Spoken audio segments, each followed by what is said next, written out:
Qual que é o apelido do Renan dentro do MBL? Dirceuzinho do MBL. Boca né? de sandália.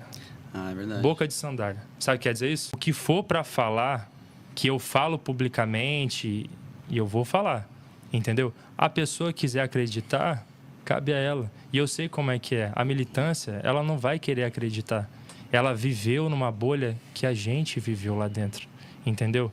Então, até eu vi você perguntando para algumas pessoas, falando assim, poxa, mas por que você demorou tanto para falar algo? Na real, a gente fala. Eu já tomei esporro por ter dado like em vídeo do Nicolas enquanto estive lá dentro. Porque, no final das contas, o moleque é bom, cara.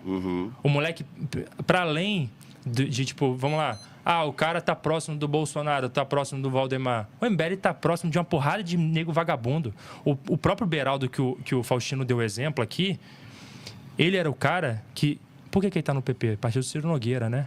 O partido que, no caso, o Ciro Nogueira, que é muito brother dele e que fazia reuniões com o Renan dentro do American Business Park lá, levava para ter reunião lá. Ele é o que fazia contato com os caras do alto clero. E esse sempre foi o sonho do MBL, ser o alto clero da política. E até respondendo ele de uma forma mais clara, eu não acho que o MBL era ideológico. Nunca foi. Nunca foi. O MBL sentou com o Eduardo Cunha para pedir o impeachment.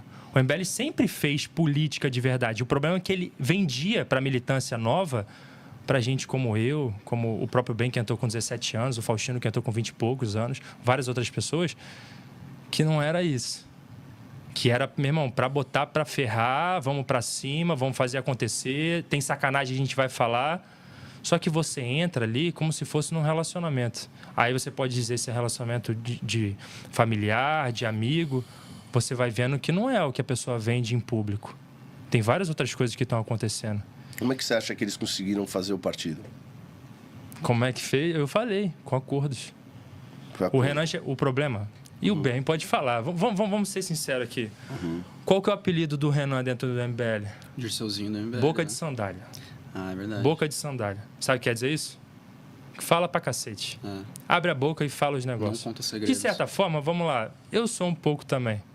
Eu falo bastante. Eu falo a real. E aí, qual que é o ponto? Ele chegava dentro do escritório, ele abria abertamente o que ele estava fazendo. As reuniões, tudo.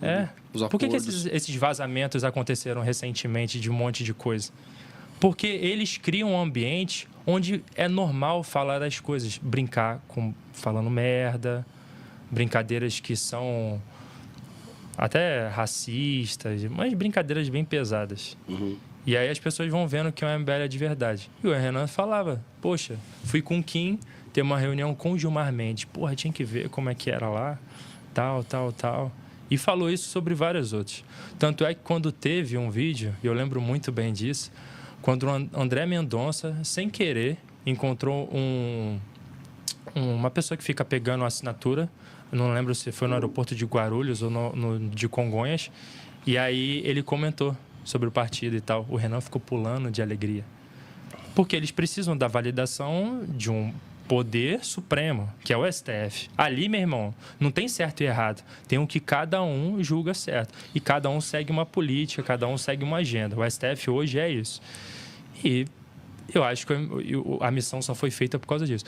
Tanto é que, e o Ben está de prova, era dito várias vezes que no momento quando a gente fizesse a missão, a gente tem que se unir com os caras para tentar dificultar a criação de outros partidos. É mentira? Verdade. E eu queria aproveitar o ensejo e te perguntar uma coisa.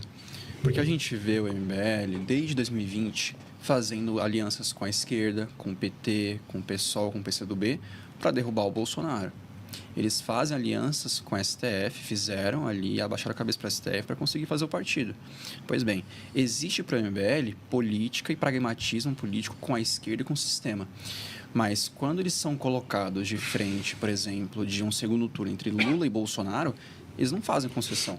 Ou seja, na sua opinião, por que o MBL consegue dialogar, fazer alianças, ser pragmático com a esquerda e com a STF, mas quando é pelo Brasil, Com a direita não conseguem, porque eles brigam com libertários, com ANCAPs, com Novo, com PL, com todo mundo. Eles não conseguem ter diálogo com ninguém da direita. Agora, com a esquerda, é trabalhista, é comunista, é Ciro Gomes, é Orlando Silva, e com a STF é a mesma coisa. Tu sabe por quê? Por que você identifica isso? Tu sabe por que isso acontece? Com a direita toda não, com alguns eles fazem. Quando Óbvio, é né? conveniente. E aí eu vou te dar um exemplo rápido, daqui a pouco eu entro nisso. A minha saída foi dura. E aí depois a gente entra exatamente em todas as etapas. Com o vereador que foi eleito, que estava no MBL, o Pedro Duarte, que estava no mesmo partido, que estava dentro do MBL, foi eleito junto. Não saiu obrigado. Mas não saiu obrigado porque cada um ficou quieto. Porque teve um acordo de deixar uma pessoa do MBL dentro do gabinete recebendo para que não houvesse ataque. O do Beraldo, eu sei o que é. Porque o Beraldo sabe de coisas do MBL, o MBL sabe coisas do Beraldo, o MBL sabe que o Beraldo tem culpa no cartório, essa parada da Refit fede bastante, vai dar merda e eles vão se ferrar. E é assim que acontece. O do Bétega, não sei se você sabe como é que foi, e aí eu posso falar aqui abertamente, porque já foi falado algumas vezes, foi tentado chamar ele num canto e falar, olha só, você vai deixar... São 11? Os 11 de Curitiba que falam? 9, né?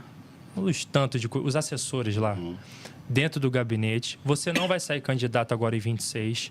Você vai ficar quietinho no MBL e depois você sai. Ele não aceitou essa imposição no gabinete dele. Porque algumas pessoas ali ameaçaram ele. Do gabinete. Do gabinete. Ameaçaram ele. Porque... Detalhe, tá? Isso ia paralisar o gabinete dele. Ou Eu seja, peço até perdão de falar isso, porque o próprio Faustino não falou. O Renan tentou fazer isso dentro do gabinete do Faustino também. Várias vezes. Já tentou fazer eu ficar contra o Faustino. Eles fazem essa porra pra caralho lá dentro. Botar amigo contra amigo. Eles na cúpula, não. Mas eles tentam ficar controlando tudo embaixo. Você vê que é um ambiente muito errado. Muito errado. E aí, até voltando na questão do Beraldo, como eu estava falando... Ali tem concessões. Em alguns lugares, quando vale a pena financeiramente, como o do Ricardo Nunes, o do próprio Milton Leite, que eles falam... Rueda, né? Eles falam que o Milton Leite é um braço do PCC. O chefe, um dos assessores do Guto, que nem era assessor do Guto, eu fui descobrir há pouco tempo, mas andava com o Guto para lá e para cá e era assessor do Guto. O Oliver Delgado, que hoje é subprefeito da Vila Mariana. Ele era assessor do segundo vice-presidente... no caso, na Lesp, o filho do Milton Leite. Por quê? Porque vale a pena. E aí eu que saí por cargo? Não, eu saí por causa de todos os desrespeitos que aconteceram. Uma epifania não acontece porque eu te falei, isso aqui é assim. Mas num processo de várias coisas que vai entrando na tua cabeça e aí a sua cabeça se abre para uma nova ideia. Quando você rompe até um relacionamento, não é por causa de uma briga. É por uma consequência de várias brigas que vão acontecendo até o momento que aquilo está tão deteriorado que não vale mais a pena você continuar. Esse é o MBL. Entendeu? E aí, até para finalizar o que você estava falando, por que não rola concessão com a direita ou com o Nicolas da vida? Por que você está? Porque eles querem o voto do moleque. Não, isso com certeza. Como partido, eles estão trabalhando para brigar por esse futuro aí. O voto nulo foi só uma tática para você conseguir voltar a ser oposição, Sim. porque com o Bolsonaro era dolorido ser oposição, você ser oposição ao PT, Sim. Crescer pra caramba nas redes, como o MBL nunca cresceu, foi nesse período de 23 e 24, por causa da oposição ao PT. Internamente, eles mesmos me falaram que estavam torcendo pro Lula ganhar. Não, isso eu acredito, mas assim, como estratégia de partido, aquilo que eu já falei aqui, inclusive, eu falei pro Pedro Girô quando ele esteve aqui. Publicamente? Oi? O que é vendido publicamente? Aí, irmão. Tá errado ou tá certo? Tá, pra mim tá totalmente errado tudo. Só que eu falei pro Pedro Girô aqui, eu falei, olha, se vocês apoiam o Bolsonaro em 22 e o Bolsonaro ganha, o MBL acabava. Simples assim. Porque ele ia se tornar irrelevante por inteiro. Então, para eles viverem, serem como partido, era necessária a derrota do Bolsonaro. E tem coisas que eles até inventam, tá? Tem perseguições que eles botam na culpa do Bolsonaro. Não foi o Bolsonaro que fez, foi o Dória. Então, eles vão fazer de a tudo. narrativa. É a narrativa. Mas de qualquer forma tá errado. Claro, com certeza, pô. Tá errado. Mas isso aí é uma coisa indiscutível. Porque eles olharam o quê? O partido, ou seja, projeto pessoal de poder e não Brasil. Exato. Sim. Só que assim, é o que eu falo. É o que eu falo com o cenário, eu falo. Eu tento ser... Eu olhando de fora, eu digo, erraram. A gente pode dizer isso como povo, eu posso dizer isso. Agora, por exemplo, você vê isso acontecendo o tempo todo dentro dos partidos. Entende? Então, quando um político critica isso, ele não pode criticar quando ele está abraçado com, sei lá, velho, o Zé Dirceu ou o Valdemar da Costa Neto, entendeu? Agora, eu posso dizer, os dois estão errados. E, para mim, eles foram extremamente errados nessa omissão. E é engraçado, como isso é engraçado, tá ligado? Omissão, caralho, aí mano, foi dito, olha o que foi dito. Quando eu saí totalmente, tipo assim, cara, eu vou voltar pro Rio de Janeiro, eu não vou ficar mais aqui. Não faz sentido nenhum eu ter feito 12 mil votos no Rio de Janeiro sem dinheiro, com uma equipe que nunca tinha participado de eleição. Eu nunca tinha participado de eleição. Eu fui um cara que caiu de paraquedas na política, porque eu queria buscar um propósito na minha vida. Eu era do mercado financeiro, um dos lugares mais lixos que existem. E aí a gente pode conversar depois sobre isso. E aí, poxa, não faz sentido nenhum. Eu fiz 12 mil votos. Um monte de gente mandando mensagem, perguntando sobre, pô, você vai fazer alguma coisa aqui no Rio de Janeiro? Isso. E eu recebia muitas denúncias. E eu vou ficar em São Paulo. E até mentem. Então, não sei se tu tem acompanhado, estão falando que eu fiquei vendendo, carregando caixa. Nunca carreguei caixa no MBL. Mas eu vendi produtos para o MBL, no sentido de, tipo assim, produto online respondendo no WhatsApp. Eu não queria fazer isso. Mas não fazer isso porque isso é demérito. Mano, eu fui soldador, trabalhei em obra. Eu larguei os estudos para trabalhar em obra. Eu não tenho um ensino médio completo. Isso não é demérito. E eles me zoam sobre isso. Não tem problema nenhum, meu irmão. O problema é que eu não vou ficar aceitando estar num lugar sendo desrespeitado. O Alexandre Santos falar que você escolheu isso pra tua vida. Ninguém te mandou estar aqui. Então, fechou. Eu vou embora. Eu vou voltar pro Rio de Janeiro. E eu não quero mais saber de MBL. Nem sei se eu vou querer continuar sua política. É verdade. E o Faustino tá de prova. Eu queria largar tudo e, cara, só ajudar a pessoa que eu confio. E era ajudar ele.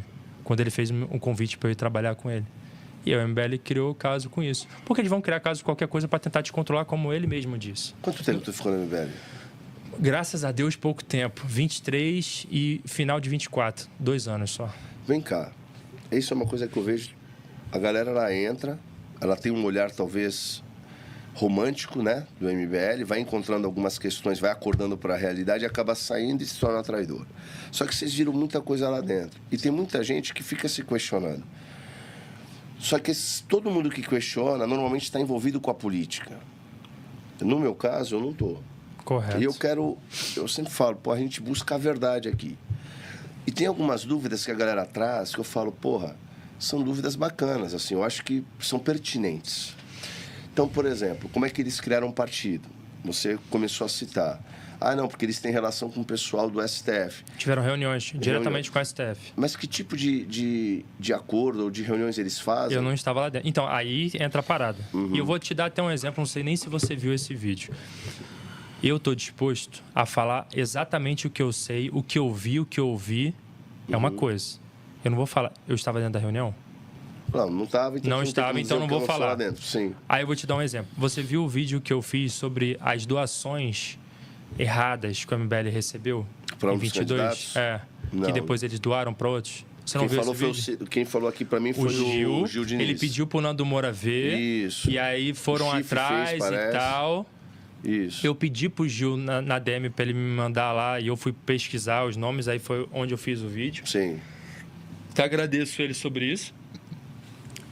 A questão é, você falou que nunca se envolveu com política de verdade, né? Você até descobriu aquela parada de quantos votos, quantos milhões que voltam, com o Salles comentando contigo. Isso.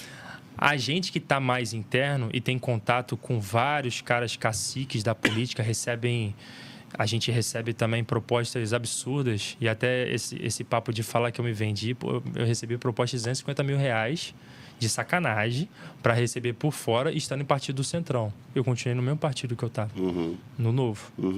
Eu não saí. Você tá no Novo hoje? Tô. Tá. No mesmo partido que eu fui candidato. O primeiro partido que eu fui filiado. Entendi. Isso é um padrão, né, Cocenário? No MBL, não. Isso No é um MBL eu padrão. não tô mais. Você acabou de ver aqui o Faustino dando um testemunho dele, e é o que eu sempre falo. O Holliday saiu do MBL, ele manteve a linha dele coerente, combativa, anticorrupção. Pavanato, a mesma coisa. Eu, a mesma coisa. Faustino, a exata mesma coisa. Continua independente. Ou seja, Cocenário, a mesma coisa. A gente não tem nossos princípios. O que a gente defende, sempre defendeu. As nossas ideias, nossos princípios, o nosso modo de fazer política. Portanto, pega a Glenda mesmo. A Glenda que veio aqui anteontem, eu acho, né? Ela nunca foi nem Bolsonaro, nem PT. Ela saiu do movimento e continua independente. Ou seja, você pega pessoas mais de uma centro-esquerda, como é o caso dela, mais liberal, né? Uhum. Até as pessoas mais de direita, mais bolsonaristas ou mais libertárias que seja, e as pessoas continuam com as mesmas ideias. O Faustino, por exemplo, que veio aqui, ele continua fiscalizando em Natal, continua combatendo o sistema lá. Não sendo base do prefeito. Continua não sendo base do prefeito. Diferente da galera do MBL em São Paulo. Ou seja, eles dizem que o Cocenário se vendeu, agora eu também sou amigo do Cocenário, e eu vi de perto, ele ficou um ano longe da política. Ele foi se aproximar de Deus, foi se aproximar da família uma dele. coisa que me deu... Ninguém saiu dos nossos aqui, ninguém saiu do movimento para cair no colo de algum corrupto, para se vender, para trocar de lado abruptamente. Não, a gente mantém a mesma linha. Portanto, é muito engraçado pensar que, de fato, como o Faustino bem disse mais cedo, a maior prova de lealdade que a gente poderia dar é sair do movimento. Não, eu entendo, porque vocês mantêm a coerência da consciência de vocês, Sim. porque vocês estão vendo um ambiente que é diferente daquilo que foi prometido. A minha questão é que toda vez a gente levanta essas ideias e fica sempre... eu vou ser bem sincero, igual eu sempre falo, porra, me mostra alguma coisa que tenha sido errado no MBL, um exemplo. Beleza, tem muita... Talvez você seja o primeiro que eu vá ouvir coisas mais incisivas. Mas é tudo muito superficial que a gente ouve. É muito mais uma questão de desavença de grupo, até de ideias. Mas ainda isso não desabona completamente. Você entende meu ponto? Entendo. Eu olho para o grupo e eu posso não concordar, mas não necessariamente desabona. Eu vou dar um exemplo prático.